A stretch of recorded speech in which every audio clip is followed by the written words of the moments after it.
કૃષ્ણ કનૈયા લાલ કી જય। સૂર્યનારાયણ વ્રત મહાસુદ સાતમ વ્રત સ્પર્શમી અથવા કોઈ પણ રવિવારથી આ વ્રત કરી શકાય છે। વ્રત કરનારે નાહી ધોઈ સૂર્યનારાયણની પૂજા કરવી, સૂર્યનારાયણની વાર્તા સાંભળવી, વાર્તા સાંભળતા સાંભળતા કહી હુંકારો પૂરવો। આ રીતે 6 માસ સુધી વ્રત કરવું। સૂર્યનારાયણ હતા તે વનમાં રહેતા હતા। એકવાર તેઓ તેમની માને કહેવા લાગ્યા, માં મારો વિવાહ કરો। માએ કહ્યું, આ વનમાં તે વિવાહ કોની સાથે કરવો? સૂર્યનારાયણે કહ્યું, માં આ વનમાં એક રાણી રહે છે, તેને રન્નાદે નામની દીકરી છે, તેની સાથે મારો વિવાહ કરો। માએ કહ્યું, કહેવા જાઓ અને ના પાડે તો? સૂર્યનારાયણ કહે, પૂછી તો આવો ખરા। સૂર્યનારાયણની માં રાણી પાસે ગયા અને કહેવા લાગ્યા, રાણીજી, તમારી દીકરી રન્નાદેનો વિવાહ કેમ કરતા નથી? રાણીએ કહ્યું, આ વનમાં કોની સાથે વિવાહ કરીએ? મારા સૂર્યનારાયણ સાથે કરો। સૂર્યનારાયણની માએ કહ્યું।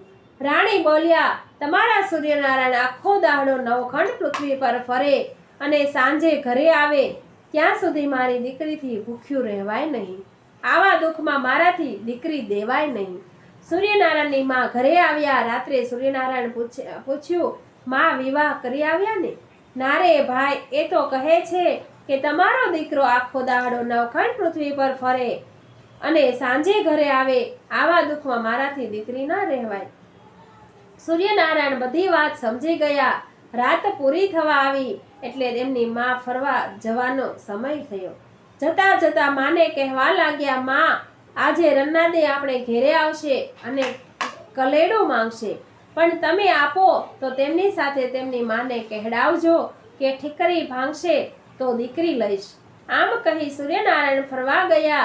સૂર્યનારાયણે તો વનમાં એવો તાપ મૂક્યો કે કહેવાની વાત જ નહીં। રન્નાદેની માં અકળા વિકળ થવા લાગી। એવામાં વાવાઝોડું થયું।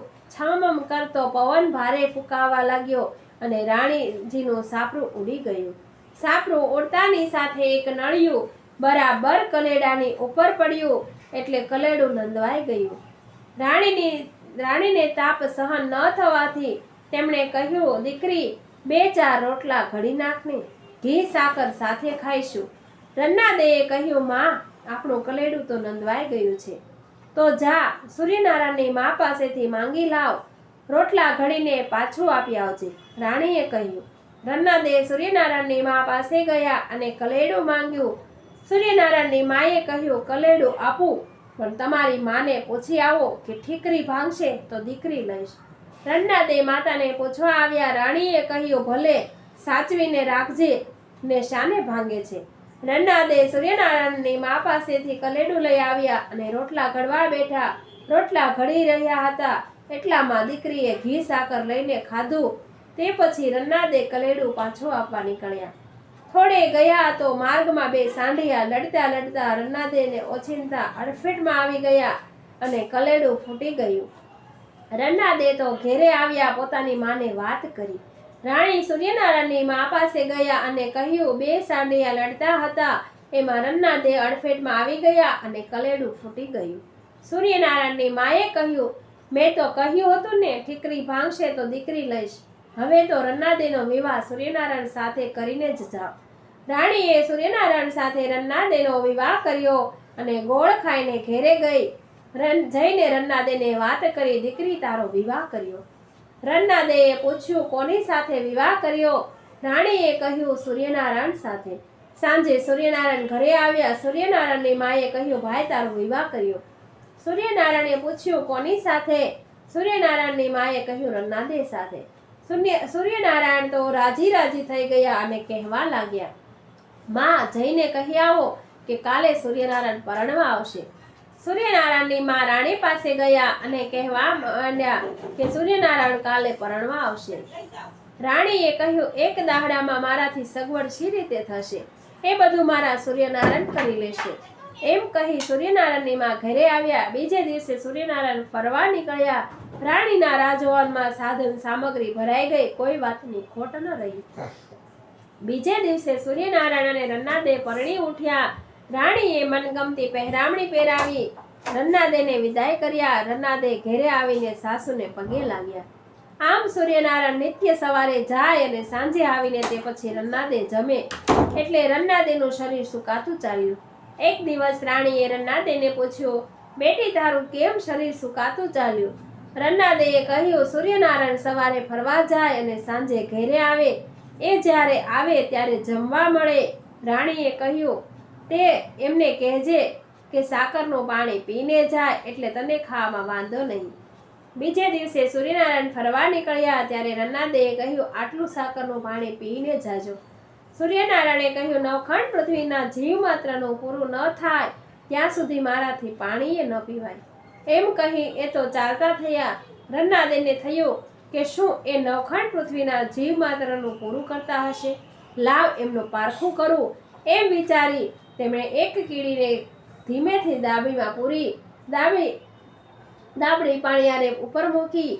સાંજે સૂર્યનારાયણ ઘરે આવ્યા અને કહ્યું, ચાલો જમી લઈએ. રન્નાદેએ પૂછ્યું, તમે નવખંડ પૃથ્વીમાં બધા જીવોનું પૂરું કર્યું? સૂર્યનારાયણે કહ્યું, હાસ તો. રન્નાદેએ પૂછ્યું, કીડીથી માંડી ખજૂરા સુધી બધાનું? હા, કીડીથી માંડી ખંજૂરા સુધી બધાનું. સૂર્યનારાયણે કહ્યું. રન્નાદેએ કહ્યું, ખોટી વાત, હજુ એક જીવ ભૂખ્યો છે, જુઓ બતાવું. એમ કહી દાબડી ખોલી જેવા જુએ છે તો દાબડીમાં બધા બંધ કરતી વેળા ગરણાનો છેડો ઢાંકણીમાં દબાઈ ગયો હતો.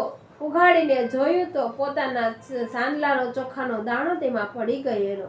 કીડી તો ગરણાના છેડેથી પાણી પીને ચોખા સાથે મંથન કરે છે.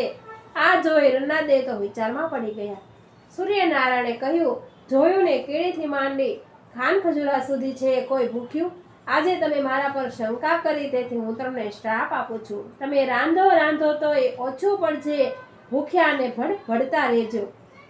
એમ કહીને જમવા બેઠા. એક કોળિયો માનો રાખ્યો, એક કોળિયો રન્નાદેનો રાખ્યો અને રાંધ્યું હતું એટલું બધું જમી ગયા.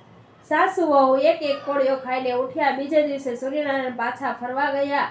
રન્નાદે બારણે ઊભા હતા. પાડોશન વઢવાણ ચાલી. રન્નાદેએ પૂછ્યું, બહેન નિત્ય દાડે ઉગે શું લડો છો? પાડોશન કહે, બહેન કોઈ મારા છાણા લઈ જાય છે. સાંજ પડી. સૂર્યનારાયણ ઘરે આવ્યા. રન્નાદેવે પૂછ્યું, આપણી પાડોશનના છાણા કોણ ચોરી જતું છે? સૂર્યનારાયણે કહ્યું, થોડા બોલી લે છે અને બહુ બોલીને માથે પડે છે. બીજે દિવસે વળી પાડોશનમાં વઢવાણ ચાલી. રન્નાદેએ કહ્યું, બહેન લડો છો સિદ્ધ, તમારા છાણા થોડા બોલી લે છે અને બહુ બોલીને માથે પડે છે. થોડા બોલી ઉઠી, તમને આવું કોણે કહ્યું? રન્નાદેએ કહ્યું, મને સૂર્યનારાયણે કહ્યું. થોડા બોલીએ સૂર્યનારાયણને પેટ ભરીને ગાળો દીધી. આજે સૂર્યનારાયણ ઘરે આવ્યા ત્યારે રન્નાદેએ કહ્યું, ચાલો જમી લઈએ. સૂર્યનારાયણ કહે, મારે જમવું નથી, મારું પેટ આજે થોડા બોલીની ગાળોથી ભરાઈ ગયું છે. તમે સ્ત્રીની જાત, તમારા પેટમાં આટલી વાત પણ ન ટકી. રન્નાદે સૂર્યનારાયણના પગે પડ્યા અને ક્ષમા માંગી. સૂર્યનારાયણે તેમની પત્ની માને પૂછ્યું, માં તમારું શરીર કેમ સુકાતું જાય છે? દીકરા, એક કોળિયો વહુ ખાય, એક કોળિયો હું ખાઈને રહું છું, પછી અમારા શરીર ક્યાંથી વધે? માએ કહ્યું. સૂર્યનારાયણે કહ્યું, તો તમે મારું વ્રત કરો. મારું વ્રત 6 મહિનાનું છે. મારું વ્રત કરનારે સવારે વહેલા ઉઠી નાહી ધોઈ મારું પૂજન કરવું અને નિત્ય સવારે એક ધ્યાને મારી વાર્તા સાંભળવી. 6 માસ પૂરા થાય એટલે 1.25 શેર ઘઉંનો લોટ, 1.25 શેર ઘી અને 1.25 શેર ગોળ લેવો અને તેના લાડુ કરવા. લાડુ મને ધરાવી તેમાંથી એક લાડુ રમતા બાળકને, બીજો ગાયના ગોવાળને, ત્રીજો લાડો માળીને આપો. ત્યાર પછી એક સુપાત્ર અતિથિને જમાડી ચોથો લાડુ પોતે આરોપો. આ રીતે મારું વ્રત કરવું. આ વ્રત કરવાથી દુઃખ દરિદ્રતાનો નાશ થાય છે, આયુષ્ય વધે છે, વાંઝ્યાને ઘેર પારણો બંધાય છે અને અંતકાળે તે મોક્ષને પામે છે. રન્નાદે અને સૂર્યનારાયણની માએ સૂર્યનારાયણનું વ્રત લીધું અને 6 મહિના પૂરું કર્યું. આજે એમનું વ્રત ઉજવવાનું હતું. એમણે તો 1.25 શેર લોટ, 1.25 શેર ઘી અને 1.25 શેર ગોળના લાડુ બનાવ્યા. એક લાડુ રમતા બાળકને, બીજો ગાયના ગોવાળને, ત્રીજો લાડો માળીને આપ્યો. પણ હવે વનમાં સુપાત્ર બ્રાહ્મણ કે અતિથિ ક્યાંથી મળે? એટલામાં રામ લક્ષ્મણ ફરતા ત્યાં આવ્યા. ડોશીએ તેમને નોતરું દીધું અને જમવા બેસાડ્યા. આવી રીતે સાસુ વહુએ વ્રત ઉજવ્યું. હવે તો તેઓ થોડું રાંધે તોય વધ્યું ને વધ્યું, થોડું જમે તોય ધરાય ને ધરાય. સૂર્યનારાયણના વ્રતના પ્રતાપે તેમને કોઈ વાતનું દુઃખ ન રહ્યું. રામ લક્ષ્મણ જમીને ઘરે ગયા અને સીતાજીને કહ્યું, અમે તો સૂર્યનારાયણને ત્યાં જમીને આવશી. સીતાજી વ્રત કરતા હતા. તેમણે કહ્યું, હવે મારે વ્રત વાર્તા કોને કહેવી? રામ લક્ષ્મણ કહે, આ વનમાં એક રબારણ છે. તેને એકનો એક છોકરો મરી ગયો છે. દુખિયારી હજી ભૂખીને ભડભડતી બેસી રહી છે. ત્યાં જઈને વાર્તા કહો. સીતાજી રબારણને ત્યાં ગયા અને વાર્તા કહેવા માંડી. વાર્તા પૂરી થઈ ત્યાં તો રબારણનો છોકરો પાછો મરડીને બેઠો થયો. પોતાનો છોકરો સજીવન થયેલો જોઈને રબારણને આનંદનો પાર ન રહ્યો. એ તો સીતાજીના પગે લાગી અને તેમણે સૂર્યનારાયણનું વ્રત કરવાનું નિયમ લીધું.